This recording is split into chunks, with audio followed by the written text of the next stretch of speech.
किससे होगी? विद्या से होती है। तो विद्या को प्राप्त करने के लिए हमें हर क्षण तत्पर रहना चाहिए, और वो केवल वेद स्वाध्याय से होगा, दूसरा कोई उपाय नहीं। देखिए स्वामी जी किताब लिखे हुए हैं, वेद में क्या है, वेदानुकूल व्यवस्था संसार में कैसे हो, तो उन्होंने एक पुस्तक को लिखा, इसका नाम है सत्यार्थ प्रकाश। यदि मान लीजिए वेद नहीं पढ़ पाते हैं तो कम से कम सत्यार्थ प्रकाश भी पढ़ लीजिए, तो वेद पढ़ने का फल मिलेगा। वैसे वेद तो वेद है, वेद का पढ़ना अलग बात है, और सत्यार्थ प्रकाश का पढ़ना अलग बात है। उसे भी पढ़ना चाहिए और इसे भी पढ़ना चाहिए, कम से कम आधा पृष्ठ पढ़ लीजिए। अब देखिए मैं एक पृष्ठ आपके सामने पढ़ता हूँ, मेरा नियम है कि प्रतिदिन सत्यार्थ प्रकाश हम लोग पढ़ते हैं। अब देखिए इसमें स्वामी जी क्या लिखते हैं, यह ग्रंथ 14 समोल्लास अर्थात 14 विभागों में रचा गया है।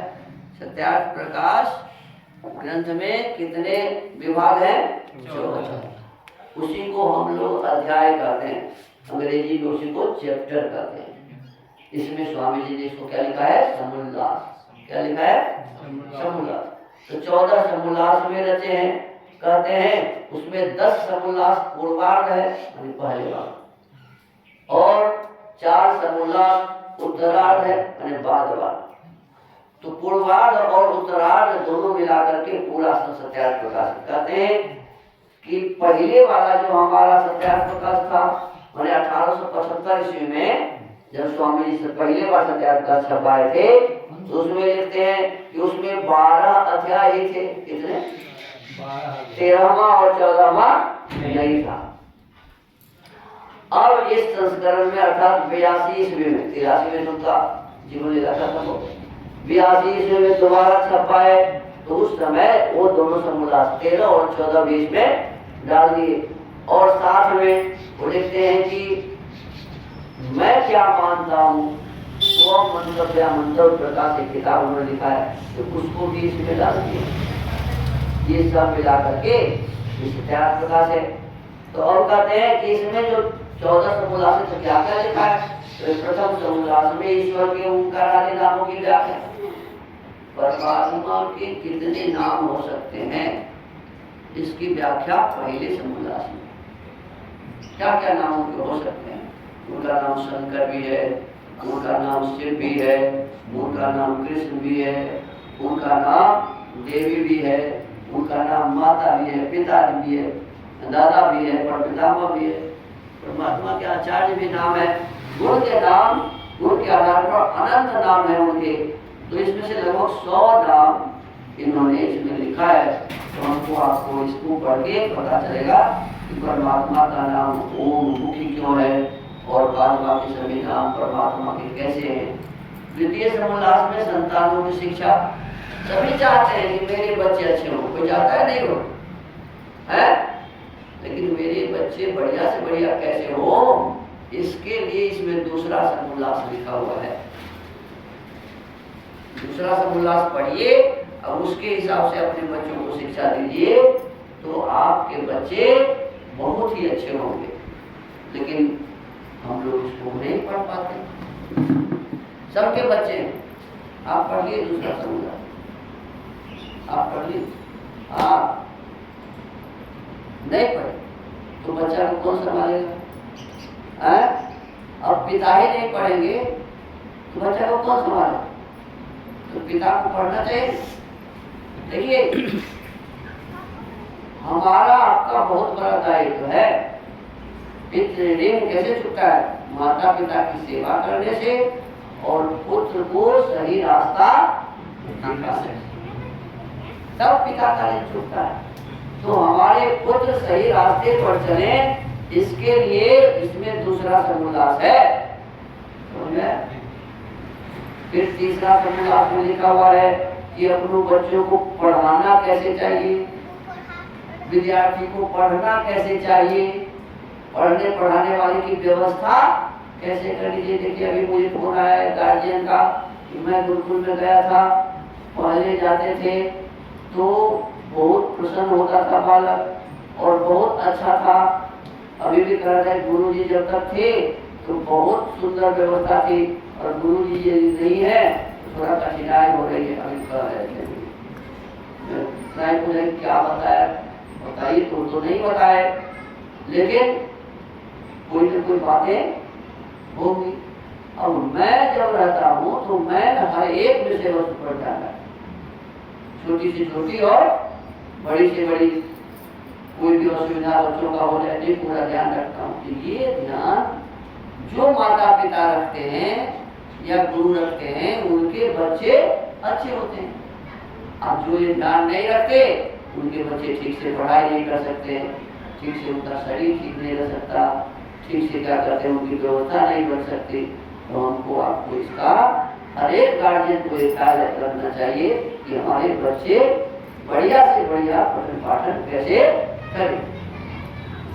फिर लिखा हुआ है कि चतुर्थ समुदाय में विवाह और गृहस्थ। देखिए आप सभी विवाह किए हुए हैं, सभी विवाह किए हुए, लेकिन विवाह क्यों करते हैं, विवाह का क्या रहस्य है, इसको जानने के लिए इसका चौथा समुदाय पढ़ना चाहिए।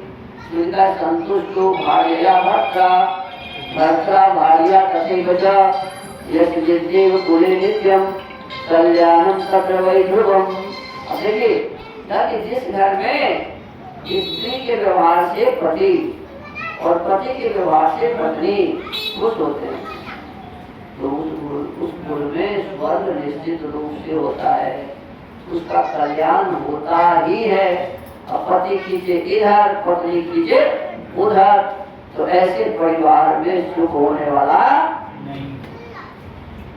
पति पत्नी के लिए हमारे संस्कार में लिखा हुआ है, विवाह संस्कार में, कि जैसे दो गांव का जल मिल जाता है, उसे कोई बता सकता है ये फलाने गांव का है, चिलाने गांव का, बता सकता है?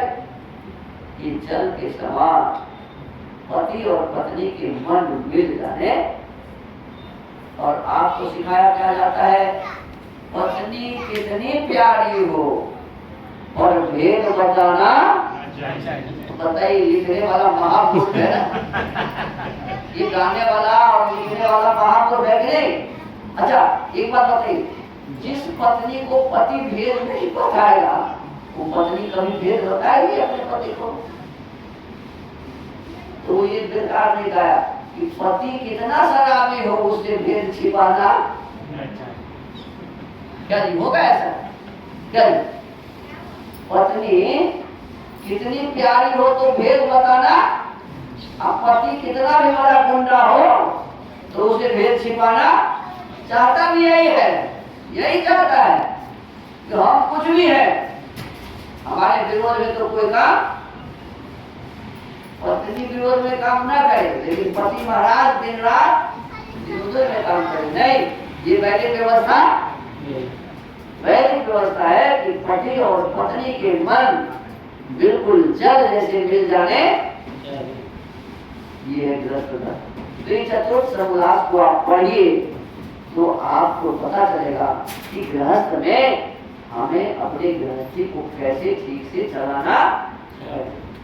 हमारे लिए ही लिखा है और हम उसे पढ़, हमारे लिए है ना, हमारे लिए, और हम उसे पढ़ नहीं पाते, पढ़ना चाहिए।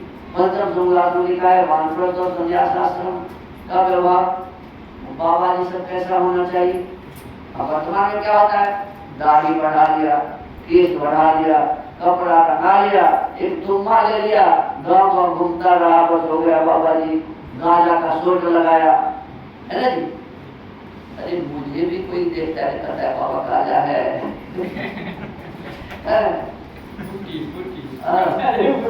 बताइए। माने दाढ़ी वाला मतलब गांजा पीने वाला, चंदन वाला माने गांजा पीने वाला। बताओ ये क्या परिभाषा हो गई। स्वामी जी लिखते हैं बाबा जी कैसे होने चाहिए, ये पांचों समुदाय को पढ़िए, प्रत्यक्ष दिखने लगेगा कि साधु और सन्यासी का व्यवहार कैसा होना इसमें लिखा हुआ है। इसके बाद में छठे समुदाय में राजधर्म। अब देखिए हम आप सभी परेशान हैं, जाते हैं दरोगा जी के पास, पहले से मन में होता पता नहीं कितना रुपया लेगा घूस, है ना। सीओ वीडियो जितने अधिकारी हैं सभी के पास जाने से आप लोग डरते हैं और कोई भी काम आपका बिना घूस का नहीं होता है ना, परेशानी होती है ना। नेताजी वही खाली वोट मांगने के लिए आपके पास आएंगे, कैसे धोखा देते हैं, विचार करिए। ये सब समस्या का समाधान छठे समोल्लास में है। मंत्री जी, इन सभी राजनीतिक समस्याओं का समाधान छठे समोल्लास में है, लेकिन ना आप पढ़ते हैं न उस नादान को पढ़वाते हैं। कभी उनको भी तो पढ़वाइए। मैं अभी जो घूम रहा हूँ ना, मैं कल भी वीडियो साहब आपके यहाँ वीडियो साहब से जियो साहब से मिले तो बातचीत हुई थी, तो कहा कि देखिए आप यदि ठीक से इसको पढ़िएगा, आपका विषय है छठा समोल्लास, आप यदि इसको पढ़िएगा ना तो हमारे समाज की व्यवस्था अच्छी हो। आपको इसको पढ़िए, इसके अनुसार चलिए। कहने का अर्थ है कि हमको आपको ये ध्यान रखना चाहिए कि छठे समोल्लास हमारे नेता पढ़े, छठे समोल्लास हमारे सभी अधिकारी पढ़े, देश के जितने भी कर्मधार है, देश को चलाने वाले, उनको छठा समोल्लास बहुत ही गंभीरता से पढ़ना। सातवें समोल्लास में लिखा है कि वेद में ईश्वर का क्या स्वरूप है। वेद में रात में हम बताए थे आपको कि उपासना का मतलब होता है कि वेद में क्या है, परमात्मा का स्वरूप कैसा है, इसको जानेंगे तब ना उपासना करेंगे। तो ये जानने के लिए वेद को पढ़ना जरूरी है। यदि वेद आप नहीं पढ़ पाते हैं तो वेद से ही लेकर के इसमें लिखा हुआ है सातवां समोल्लास पढ़ तो लीजिए एक बार, इसे हमें पढ़ लेना चाहिए और पढ़ करके फिर ईश्वर के सही स्वरूप को समझ के फिर उसकी उपासना करनी चाहिए। यही उपासना। फिर कहा अष्टम समोल्लास में जगत की उत्पत्ति स्थिति और प्रलय, संसार कैसे बन गया, हमारा आपका शरीर जब मां नहीं थी तो सबसे पहले कैसे बनी, ये सब व्यवस्था इसमें बना बताया हुआ है। हमको आपको आठवां समोल्लास पढ़ना चाहिए। नवें समोल्लास में लिखा है कि विद्या क्या है, अविद्या क्या है, बंधन क्या है, मोक्ष क्या है। दसवां समोल्लास में लिखा है आचार अनाचार में क्या करना चाहिए और क्या नहीं करना चाहिए, भक्ष्याभक्ष क्या खाना चाहिए और क्या नहीं खाना चाहिए, इसे पढ़ी। एकादश समोल्लास में आर्यावर्त मत मतांतर का खंडन मंडन मिले। संपूर्ण भारतवर्ष में ही नहीं, संपूर्ण विश्व की बात है। संपूर्ण विश्व में भारतवर्ष की संस्कृति सबसे अच्छी थी, संस्कार सबसे अच्छा था, और वह संस्कार कैसे डूब गया और किस प्रकार से भारतवर्ष में अव्यवस्था बनी। स्वामी दयानंद जी के संबंध में समय में जितने भी मत पंथ संप्रदाय थे उनके पुस्तक से उनके बारे में इसमें लिखा हुआ है। एक बार 11वां समोल्लास पढ़ लीजिए तो भारतवर्ष के अवनति का कारण पता चल जाएगा और भारतवर्ष में किस प्रकार से अव्यवस्थाएं उत्पन्न करने वाले लोग आज भी वर्तमान हैं, ये सब ठीक से पता चल जाएगा। हमको आपको 11वां समोल्लास अपने देश के संस्कार और संस्कृति के लिए बिल्कुल अवश्य पढ़ना चाहिए। और द्वादश समोल्लास में 4 बात बौद्ध और जैन मत का विषय देखो। बुद्ध को लोग भगवान कहने लगे ना, अरे 24वां अवतार बता दिए। अब वो थे क्या, नास्तिक, ईश्वर को मानते ही, जो वो खुद ही ईश्वर को नहीं मानते थे उसे ही ईश्वर का अवतार बता दिया। तो बौद्ध जैन और चारवाक के सभी नास्तिक थे। नास्तिक पंथ क्या होता है इसके पढ़ने से पता चलेगा। और त्रयोदश समोल्लास में ईसाई मत का विषय है। देखिए बड़ी दुख की बात है, पूरे बिहार में कोई भी जिला नहीं है जहाँ लोगों को ईसाई नहीं बनाया जा रहा है। जगलपुर में था, वहां भी देखा है कि ईसाई मिशनरी स्कूल लोगों को ईसाई बनाया जा रहा है। हमको आपको 13वां समोल्लास पढ़ के और उसके रहस्य को समझ के अपने भाई बंधुओं को बचाने का प्रयास करना। हम अपने करेंगे तो कौन करेगा, ये हमारा आपका ही कर्तव्य है। और 14वें समोल्लास में मुसलमानों का मत का विषय मैं आपसे निवेदन किया था कि कभी हमारे यहाँ अत्याचार हुआ, पाकिस्तान बना, कभी अत्याचार हुआ, बांग्लादेश बना, कभी अत्याचार हुआ तो कश्मीर की स्थिति आप देख ही रहे हैं, एक भी हिंदू को वहां रहने नहीं दिया गया। और पूरा बांग्लादेश में देखिए क्या हुआ है।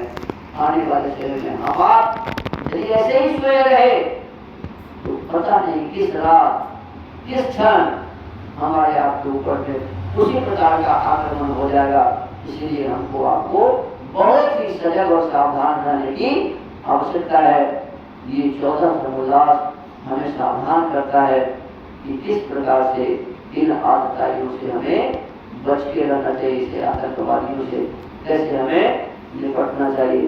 तो हमको आपको ये 14वां सर्वोल्लास भी पढ़ना चाहिए। आज हमारे बेटियों को लव जिहाद में फंसाया जा रहा है, अनेक प्रकार के प्रलोभन दिए जा रहे हैं। हम आप इस विषय को नहीं समझेंगे तो आने वाला समय हमारे संतान के लिए अच्छा नहीं रहेगा।